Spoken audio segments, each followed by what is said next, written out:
আসসালামু আলাইকুম আলহামদুলিল্লাহ ওয়াহদা ওয়াসসালাতু ওয়াসসালামু আলা মান লা নাবিয়্যা বাদা।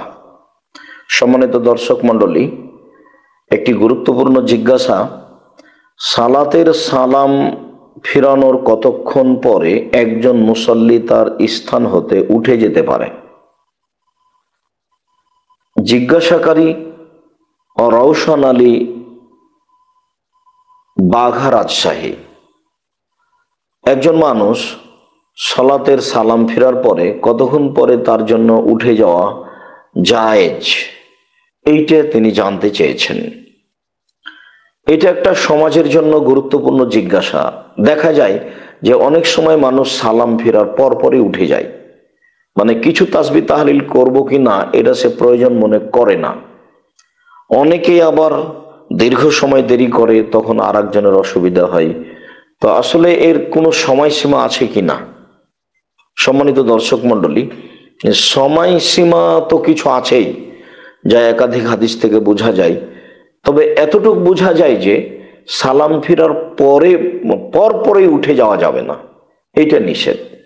মানুষ তাসবিহ তাহলিল জিকির আজকার করবে, সালাতের পরে মসজিদে বসে বসে জিকির আজকার করলে তো তার ফজিলতের কথা রয়েছে, আপনারা তো জানেন। আল্লাহ তাআলা বলেছেন, ওযকুরুল্লাহ কাসীরান লাআল্লাকুম তুফলিহুন, তোমরা আল্লাহকে বেশি বেশি স্মরণ করো, বেশি বেশি জিকির করো, তাহলে তোমরা সফল হবে।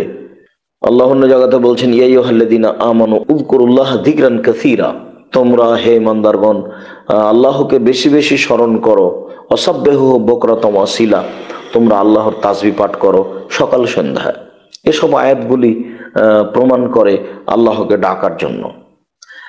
আর বিশেষভাবে ইবনে আব্বাস রাদিয়াল্লাহু তাআলা আনহু বলেন যে রাসূল সাল্লাল্লাহু আলাইহি সাল্লাম বলেছেন, মানুষ যদি সালাতের পরে মসজিদে বসে বসে তাসবিহ তাহলিল জিকির আজকার করে তাহলে তার ফলাফল অনেক।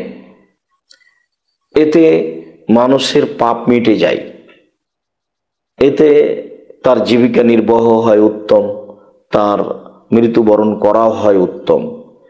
আর এতে সে লোকটি হয়ে যায় সেই দিনের মতো যেদিন তার মা তাকে জন্ম দিয়েছে, সে নিষ্পাপ হয়ে যায়।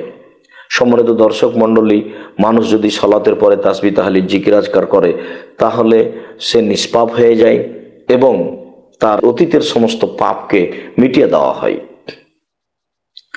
এতে আমরা স্পষ্ট বুঝতে পারছি যে অবশ্যই সালাতের পরে বসে তাসবিহ তাহলিল করতে হবে, অনেক করতে হবে, সেটাতে একাধিক হাদিস দ্বারা প্রমাণিত। অন্তত আমরা কতটুকু করতে পারি যার পর আমরা উঠে যেতে পারি, আমরা এই বিষয়ে নিয়ে সংক্ষিপ্ত কথা বলি।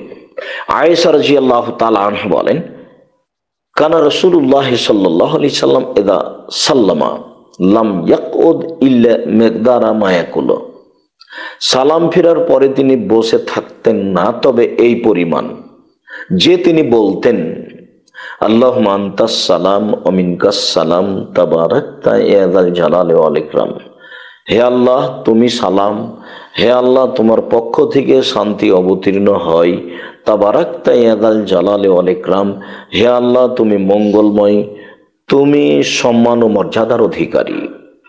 অন্তত এই জিকির না করে কেউ উঠতে পাবে না, অত্র হাদিস দ্বারা প্রমাণিত হয়।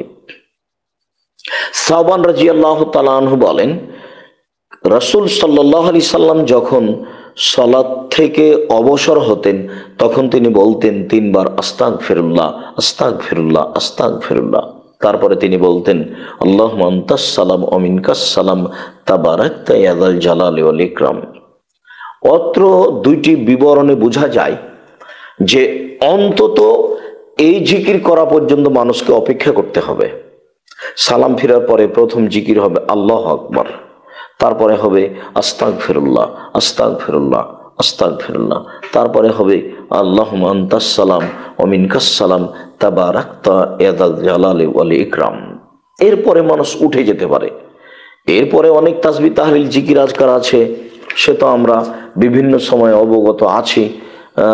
আয়াতুল কুরসি আছে, এটাও অবগত আছি।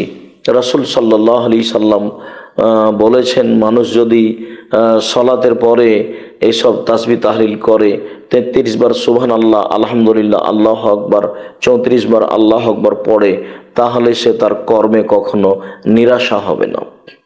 আরো অনেক কিছু। তারপরে এ কথা রাসূল সাল্লাল্লাহু আলাইহি সাল্লাম বলেছেন 33 বার সুবহানাল্লাহ, 33 বার আলহামদুলিল্লাহ, 33 বার আল্লাহু আকবার।